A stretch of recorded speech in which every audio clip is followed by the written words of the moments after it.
So today we're going to be doing a radiator in my 2000 Chevy 2500. This is the 6-liter gas motor. So it split on me yesterday. See the split right up in here, which it's been somewhat holding coolant. It's gotten me through for a day, but it's just leaking. So step to pull this radiator out of here is we are going to go ahead and remove the intake here, which you just have to remove the tube. So you've got your hose clamp here, a flathead or an 8mm, and one right here, flathead or an 8mm on this, and then go ahead and pull this whole tube out. Alright, so I got those clamps loose now. So for this, you're just going to kind of grab and wiggle and pull. That'll come right out of there. And usually these ones are a little bit more of a pain. Let's see if I can't get up in here with a screwdriver.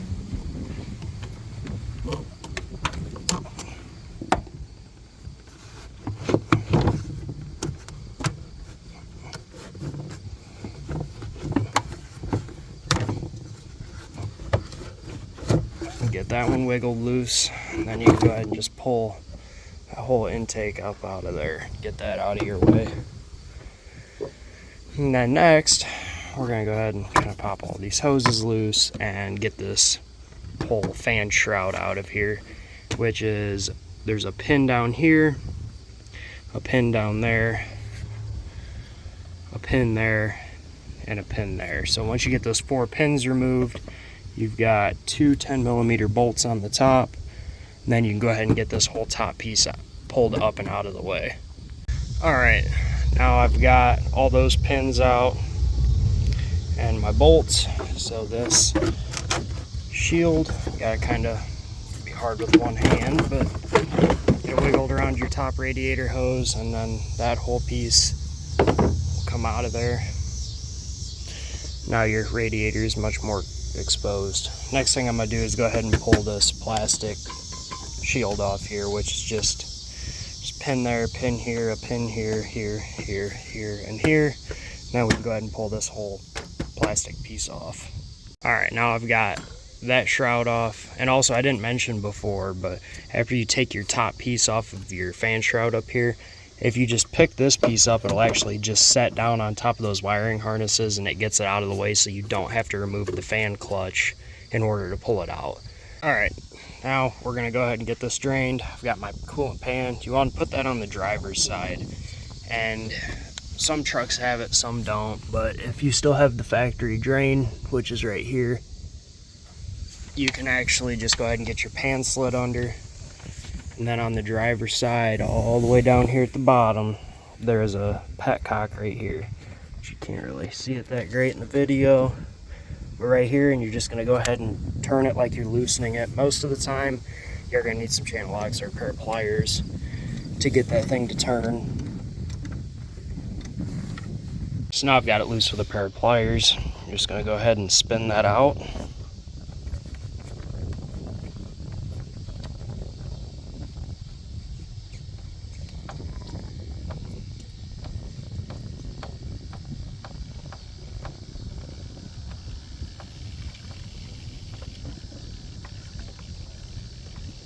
But you don't want to go all the way out, because otherwise the petcock will come all the way off, and it will just start draining out of that hole. So as you can see, it's starting to drain, and then we're going to go ahead and pull this cap off of here to try and let it drain a little faster. Won't create a vacuum. So now we've got it really draining. So just going to give it a couple minutes. Should probably take about 5 minutes, and then go ahead after that, and I'm going to get this clamp loosened off for my upper hose, and then you've got your lower hose over here on this side, all the way down here at the bottom. Go ahead and get that clamp off and that hose pulled. This hose pulled for your throttle body, and then this is for your reservoir, your coolant reservoir over here. So we're going to go ahead and get all those off. Alright, been about 5 minutes. Got all my hoses disconnected on this side. Got my top radiator hose off. So now the next thing that you're going to want to do is going to be to pull these transmission cooler lines. There's one up here, one directly below it. To do these, you're going to want, I usually use a flathead screwdriver because you got to pop the plastic cap off, which is right here. So you can get a screwdriver in there and kind of gently wiggle that off of there, like that. Do the same thing for down here, like that. You can see I've got my coolant pan over here now because you are going to lose a little bit of transmission fluid through these for whatever's in the cooler. And then once you have those plastic caps off, there's these little rings right in here, little snap rings or E-clips, whatever you want to call them. So you're going to want to get a screwdriver. Usually I use a flathead screwdriver. You're going to want to get it worked in and be able to get up under these clips and pop them off. I might need to grab a smaller screwdriver. Alright, so I went ahead, I got the bottom one off, but I just got this one loose so that I could show you guys. Get a screwdriver up in there, get it loose, and then just go ahead and pick it off, and it'll just be like this little E-clip ring. Now usually the new radiators come with these already, but it's not a bad idea to try and save them just in case. So once you have that clip out, these lines just wiggle and pull and they will just pop straight out. I guess I already got the bottom one out, and you can see it's leaking a little bit of fluid down here. Whatever's in that cooler is going to leak out. So now everything is disconnected on the radiator. So to pull the radiator itself, we got this mounting bracket right here with a 13 mil, and then this mounting bracket on this side, same thing, 13 mil. We're going to go ahead and get this bolt and that. All right, so now we got that bolt out and the one over there out. So the radiator's loose. It'll lean forward just like that. Usually you can grab in the middle. It'll be really tough one-handed. And just go ahead and wiggle it straight up and out. Alright, so got the old one here, got the new one over here. There is some stuff you are going to have to change over. So on the new one, these are the tabs where it sits down into the frame on the bottom. You do need to pull these rubber feet off, which they just push on. Go ahead and just pull them off and slide them right on. And there is one on each side. And then also, if you want, you can go ahead and pull your drain tube for the radiator off and go ahead and put that on the new one. And then also on the top where the bolts go through that hold it, the 13 millimeter bolts, go ahead and just squeeze these and pop these out and get these swapped right over to the new one.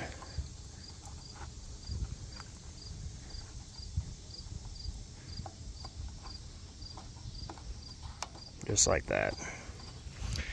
And then, like I said, here was where your oil cooler or your transmission cooler lines go in, and these did come with the new clips. You can see they're already installed. So I'm going to go ahead and get everything else swapped over to this new one, and we'll get it put back in. So now I've got my new one slid back down in there. Go ahead and get these 13 millimeter bolts tightened back up on both sides. I'm going to go ahead and get that done right now. Alright, now I got everything bolted back in, the radiator's secure, and I'm going to go ahead and get my transmission cooler lines back in. And when you go ahead and put these back in, the clips were already installed. You leave the clips in and you just go ahead and push your transmission cooler lines directly back in. You don't have to pull those clips out. So once they're clipped in, pull on them, wiggle them, make sure that they are seated and they're not going to come out. And then you're going to slide those little white caps back over. They're just basically retainers to make sure that nothing happens to those clips. Go ahead and get both those back on, and then your transmission cooler lines are in. And usually I just start from the bottom and go ahead and get this hose back on down here. We're going to go ahead and just get everything reattached, all of our hoses, and get all of that done. So I'll come back as soon as I'm done with that. Alright, got all of our hoses reattached over on that side. I'm going to leave this top one off now that we have the radiator drained until I get the shroud and everything back in, just so we don't have to, you know, fight it. But for this shroud on the bottom here, go ahead and get it lifted back up and dropped into place. Just like that. And then we can go ahead and take our top piece here and get it set back down in.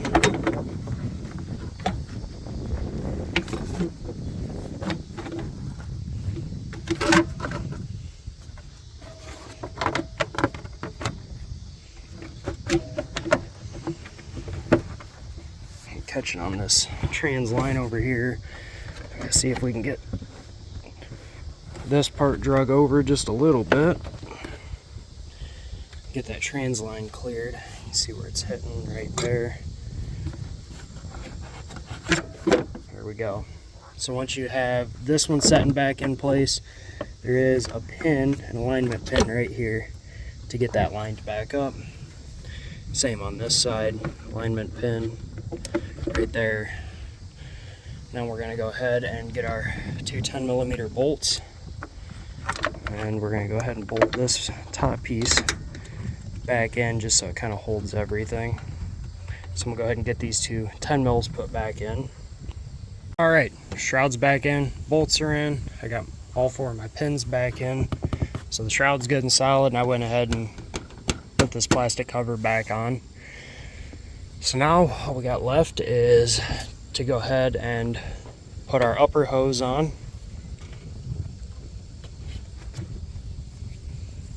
Just like that. See if we can do this one-handed.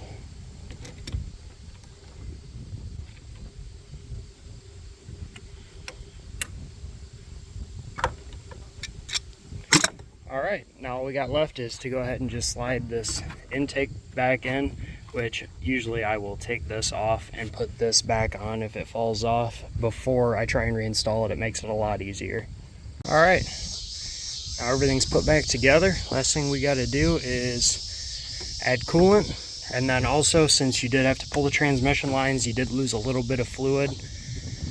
I usually just add about half a quart for transmission fluid. And typically on the dipstick, if you don't know what kind of transmission fluid your vehicle takes, it will say, I don't know if you can really read it on camera, but it actually says right on the dipstick. So you're going to want to put, I usually start with about 1/4 of a quart. At most you might need half a quart. And then for these GM vehicles, always use Dexcool. Alright, got my transmission fluid topped off. I've got my coolant right up to the fill level on the reservoir. So now we're going to go ahead and start it. Check for leaks, make sure everything's good, and then also go ahead and burp the cooling system.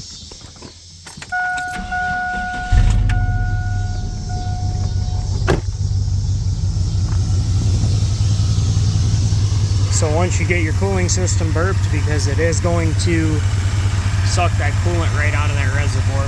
So you're just going to want to keep adding until you're up to your fill line. And that's it. Thanks for watching, guys.